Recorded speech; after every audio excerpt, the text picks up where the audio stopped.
Armstrong, the all-American boy. Wave the flag for Hudson High, boys.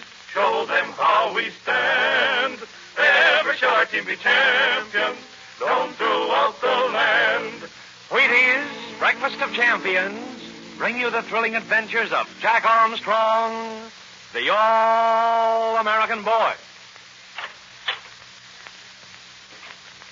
Well, it looks as if we have a visitor in the studio today. The little old man with white whiskers coming this way. Wonder what he wants. Hello there, young fella. Are you the man who tells all the boys and girls about that breakfast dish, Wheaties? That's me, all right. Well, you're just the fella I want to see. My name's Thomas. Doubting Thomas, they call me. My business is doubting things. You mean you make a business of doubting everything you hear? That's right, young fella. And I've got a lot of followers, too. Boys and girls who doubt things just like I do. That's what I want to see you about. I understand you've been telling a lot of my young friends that Wheaties are extra nourishing. You say that Wheaties give you more nourishment than many other whole wheat breakfast cereals do. Now, I doubt that. How can Wheaties be more nourishing than some other whole wheat dish? Listen, old-timer. When you walk into a store and look at an automobile or a bicycle or a suit of clothes, how do you make up your mind to buy it? Well, I look for the one that gives me the most for my money. Okay. And you're getting more for your money in real champion nourishment when you buy Wheaties. Did you ever hear of vitamin B1? That's a vitamin you and I and everyone else can't get along without. Vitamin B1, eh? I doubt that. What's it good for? We need vitamin B1 for good appetite and to help keep our nervous system in good working order. Those toasted Wheaties flakes with the extra good flavor give you every bit of the vitamin B1 found in the natural wheat grain. All right, I'll believe you there, but I doubt that Wheaties give you more vitamin B1 than other wheat cereals do. Well, here's the answer to that. You know, whole wheat is naturally rich in vitamin B1. But when we harvest it and cook it and transform it into foods we like to eat, lots of that important vitamin B1 may be lost. Now, Wheaties are made by a special process. They're guaranteed to give you all of wheat's vitamin B1. Extra nourishment you don't get from lots of other wheat foods. Oh, doggone it, young fella. Every time I get set to doubt something you say about Wheaties, you come up with a fact to prove that Wheaties are extra good. It looks like I've got to try Wheaties myself. Yes, sir, and I'm advising every fellow and girl who wants an extra good supply of bodybuilding nourishment, the kind champion athletes need, to eat Wheaties for breakfast every morning. Remember, Wheaties are extra nourishing. A real champion breakfast for you. And now, Jack Armstrong, the all-American boy. This is an exciting moment for the crew of the schooner Spindrift. The Spindrift is anchored right over Professor Loring's yacht where it sank on a submerged reef in the Sulu Sea. Jack and Uncle Jim are commencing diving operations to recover the precious uranium-235 from the sunken yacht. Billy and the Filipino Michelle are at the cranks of the air pump on deck, and Betty is keeping a sharp lookout around the shimmering horizon for any sign of the power schooner Black Shark, which is following them to steal the uranium. Right now, Uncle Jim has just descended below the surface of the sea, and Jack, hidden in his diving suit, is standing on the rope ladder over the side of the schooner, waiting for Uncle Jim to reach the bottom. Uncle Jim and Jack and Billy can talk to each other by means of a three-way telephone set contained in each diving suit. Listen. Are we pumping enough air to you, Jack? I'm all right, but I'm not underwater yet, Billy. So ask Uncle Jim. He must be down to the ship by this time. I'm getting plenty of air into my helmet, Billy. Shall I come on down now, Uncle Jim? Just a minute, Jack. Wait till I get a foothold on this sloping deck. This is great, Jack, being able to talk to you and Uncle Jim. It's almost as exciting as being down there myself. I'm glad I can talk to you, Billy. I won't feel so cut off. Shall I come down now, Uncle Jim? All right, Jack. Come on down. But be careful. When you get to the end of the rope ladder, let yourself down by the line. And be sure and always keep to the right of me, so our airlines won't get fouled. I'll be careful about that, Uncle Jim. Well, Billy, here I go under the ocean. Don't you and Michelle forget to keep that air pump going. Yeah, and don't you forget to tell us what you see in that wrecked ship, Jack. Are you coming, Jack? I'm at the end of the rope ladder now, Uncle Jim. I'm just sliding down the line. I'll wait here until you join me, Jack. Be sure and don't put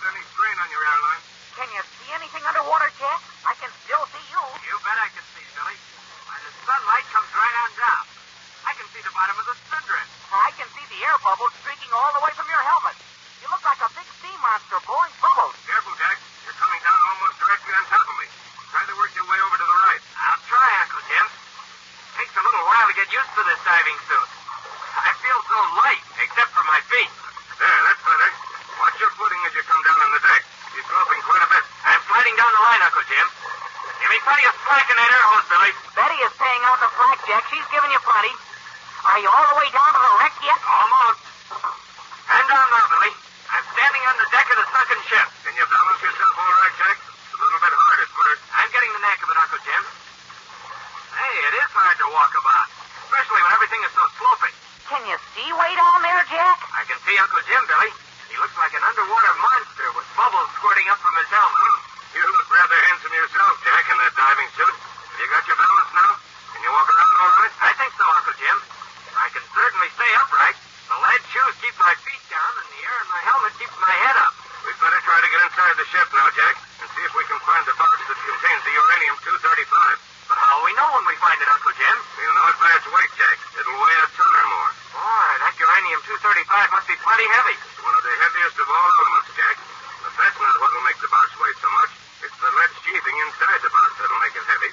Where should we look first, Uncle Jim? We look in the captain's cabin, Jack. That's where anything valuable to be kept. I can see the wheelhouse of the ship, Uncle Jim. The captain's cabin ought to be just after the wheelhouse. That'd be my guess, Jack. We'll have to enter by the wheelhouse. We'll walk along the deck until we get there. Remember always to keep on my right. Come on. You certainly can't walk fast underwater, can you, Uncle Jim? I hope we don't have to fight off any sharks. If we see any sign of a shark, Jack, we'll duck into one of these cabins that face out on deck. Here we are at the door to the wheelhouse, Uncle Jim. But it's shut, and I can't punch the door handle. It's all rusted from the salt water, Jack. I've hit it a few times with my axe. Look out. Don't get too close to me. They aren't very heavy blows, Jack. You can't swing an axe with any force underwater. Just the same, you've broken the lock, Uncle Jim. Here, I can swing the door open slowly. That's fine, Jack. I'll go in the wheelhouse first. You follow me. We'll soon see if the uranium's in the captain's cabin. Shall I come in now, Uncle Jim? Come in, Jack, but watch your airline. Don't let it snag against the cabin as you come in. Billy, are you still listening? Jumping Jiminy, yes. What's the matter down there? I need more slack in my airline. Tell Betty to pay it out. Lots of it. Jack needs more slack in the airline, Betty. Pay it out. You better give Uncle Jim plenty, too. I'm coming in now, Uncle Jim. Hey, it's dark in here. I can't see through the water at all. We'll need that underwater flashlight now, Jack. Unhook it from your belt and flash it around. Here it is. Yeah, that's better. Works fine down here under the water, doesn't it? Hey, Uncle Jim. There's a door leading aft from the wheelhouse. Maybe the captain's cabin is there. We'll soon see, Jack. Just a minute. Look, I left the battered open with the axe. Look out. Now, Jack, lend a hand and we'll see if we can both push it open. All right, Uncle Jim. It's hard to push with much force underwater. Boy, she is stuck. We've almost got her, Jack. One more big shot. She still won't budge. Stick the edge of the axe in the door jamb, Uncle Jim. Maybe we can pry it open. I'll try it. That's better. She's opening a little. Now let's both push. Brace yourself against the foot of the shark net. There we are. She's open. Jack, Uncle Jim. What's the matter, Billy? Betty has just seen something on the horizon. It looked as though a ship of some kind is coming this way. Does she look like the black shark, Billy? Has she any sail up? Well, she hasn't any sail up, Jack, and she's too far away to see if she's a schooner or not. Betty has just gone below to get the binoculars. Here she comes now. I'll let you know what she looks like in just a second. What are we going to do if she is the black shark, Uncle Jim? I don't know, Jack. Can you see her through the glasses now, Billy? I can see her, Uncle Jim.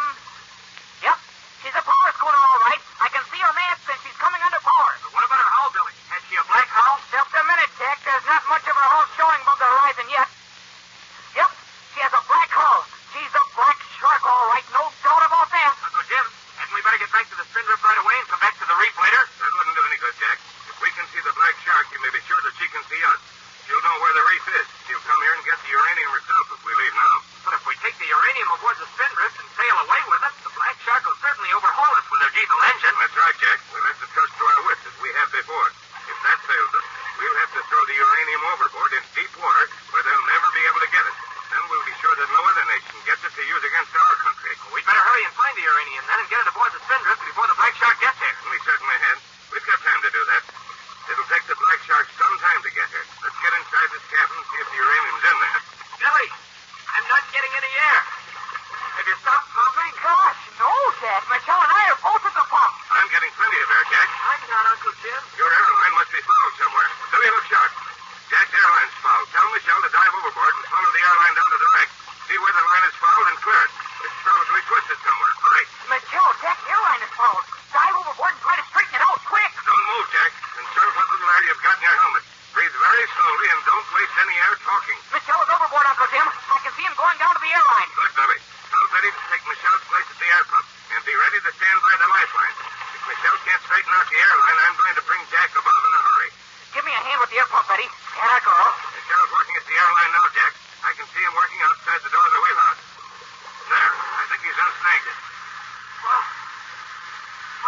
better now, Uncle Jim.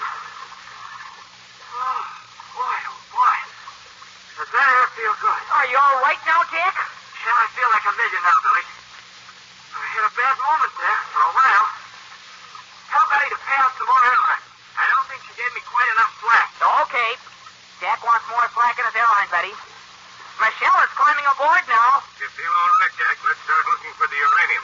Flash your light inside the captain's cabin. I feel fine, Uncle Jim.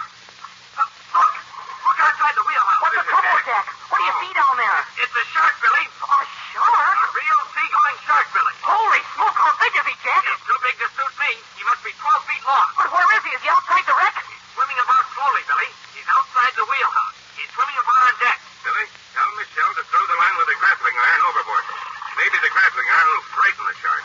Michelle, Uncle Jim said to throw the grappling iron overboard. That may scare the shark away. He's going to do it, Uncle Jim. Good. The shark swims into the wheelhouse, Jack. We'll slip into the captain's cabin. Here comes the grappling iron, Jack. Say, tell Michelle he made a swell shot. He almost took the shark with it. Tell her to move it up and down. Okay. Move the grappling iron up and down, Michelle. Jack says it's right next to the shark. Billy, I think he scared the shark with it. He did it. The shark is swimming away like mad. He's gone. But he may come back, Jack. We have to hurry before the black shark gets here. Let's go inside this cabin and see if we can find the uranium-235.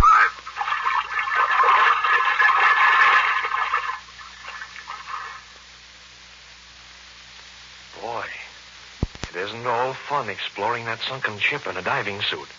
And if that shark comes back, Jack and Uncle Jim are going to have a time getting back on board the Spindrift, too. And if they find the precious uranium and get back on board the Spindrift, there's still the power schooner Black Shark to contend with. Chapato and Blackbeard and that bunch aren't going to let that uranium get away from them now if they can help it. Believe me, there's some special excitement ahead, and you won't want to miss it. So be on hand, all of you, at the same time tomorrow for another thrilling episode of The Adventure of the Sunken Reef with Jack Armstrong, the All-American Boy. Now, if you get hungry along about 3 or 4 o'clock in the afternoon, there's just one thing to do. Help yourself to a big bowl of Wheaties when you get home from school. Wheaties and milk. Boy, that's my idea of a real champion afternoon lunch. Try it yourself and see if I'm not right. I hope you've got plenty of Wheaties on hand. Have you tried Wheaties? They're whole wheat with all of the bran. This is Franklin McCormick saying goodbye until tomorrow for General Mills, makers of Wheaties, Breakfast of Champions, who have just presented another episode of Jack Armstrong, the All-American Boy. So just buy